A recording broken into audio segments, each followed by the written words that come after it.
Okay, good afternoon, ladies and gentlemen. And today, what we're going to do is we're going to be looking at themes in literature.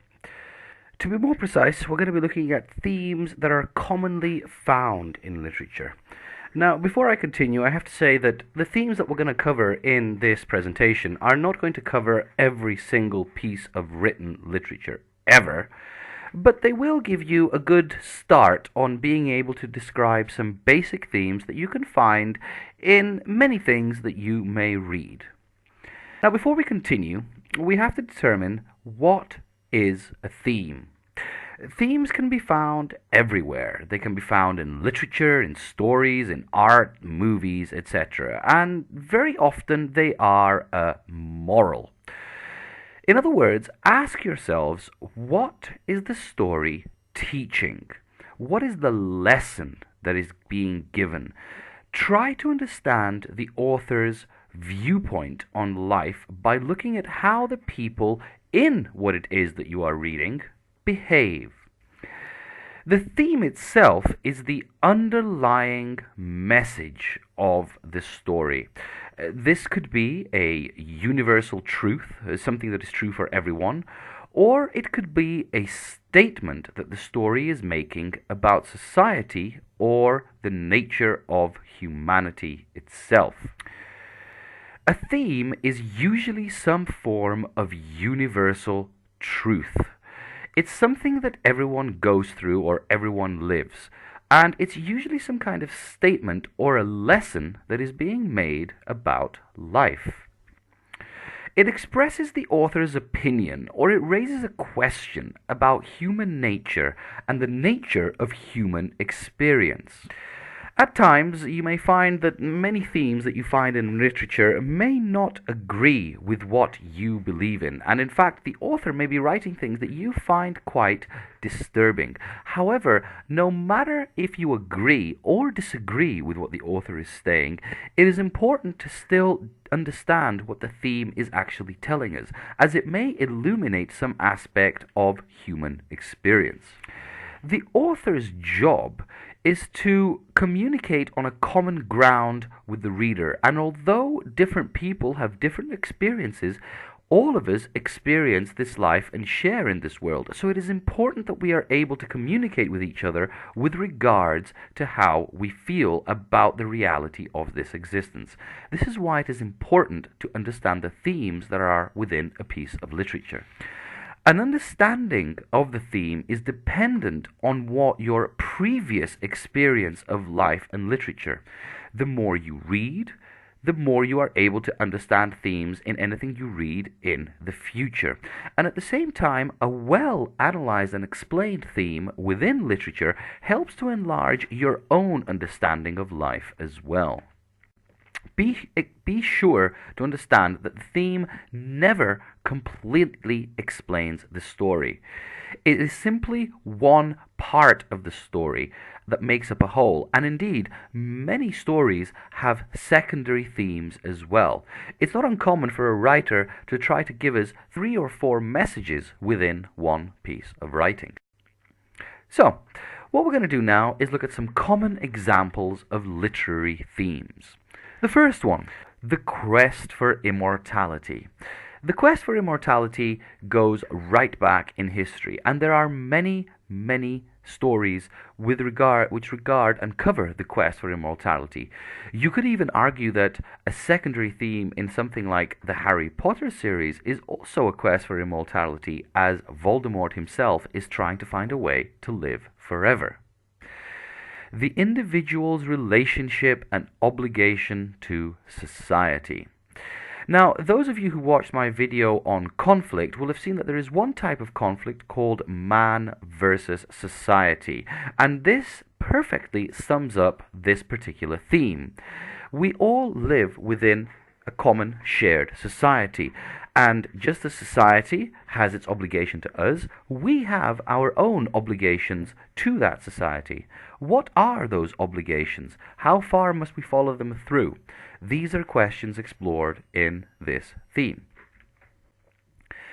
The individual's inward journey to understand himself or herself and to understand their identity.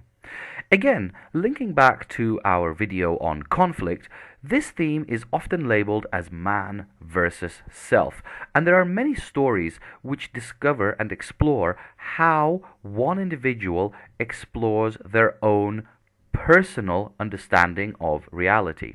A classic example of this would be something like Sylvia Plath's The Bell Jar, in which the writer explores the protagonist's slow collapse into depression and finally comes to understand herself within the story. The individual's relationship and obligation to the natural world. Once more, linking back to the conflict man versus nature, this theme explores what our responsibilities and what our obligations are to the natural world in which we live in. It could be argued that as time goes on, this theme becomes more and more important. How justice and injustice are decided. This could be a very important theme in order to determine essentially what is right and what is wrong. There are many, many different pieces of literature which deal with this theme. Who determines right from wrong? What criteria did they use? Is one person enough? Should multiple people determine if something is right and wrong?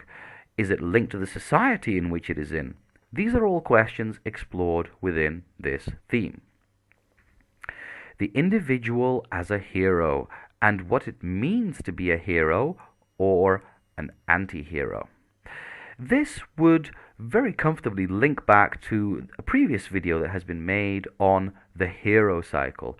Essentially, this theme explores the idea of what makes a hero. A hero isn't necessarily someone who runs around with superpowers and saves people. There are often silent and unsung heroes to be found all over the world. Anything from the poor old lady who feeds the local stray cats to somebody who jumps in front of a car and saves the child before he is hit by it. What does it take to make a hero? And indeed, what is an anti-hero? What it means to be a survivor. Well, a survivor is a difficult thing to define. Is it to survive a world war? To survive a natural catastrophe? Often this theme could be linked with other themes as well. Survivors are all over the world, and it is important to understand what it takes to be one of them. The individual's experience of alienation, loneliness, and despair. This theme explores our sense of feeling alone and the desperation that comes with it. We are, after all, a social species, and it is important to understand how our connections to our fellow human beings enrich our experience. And in turn, it is important to understand how those who are cut off from society also feel about that. The artist's relationship and obligation to society. This theme links back to the creator's obligation. It is linked to the idea that anything that is created by an artist will have an impact on the society within which it is created. Should the artist be careful of the impact that he or she will have on that society? That is the theme that is explored here. What tomorrow's world holds for us. This is a modern theme.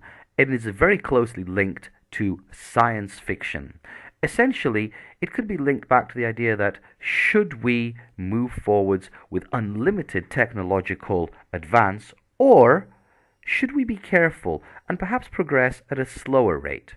That is all explored in the theme of the future. Love.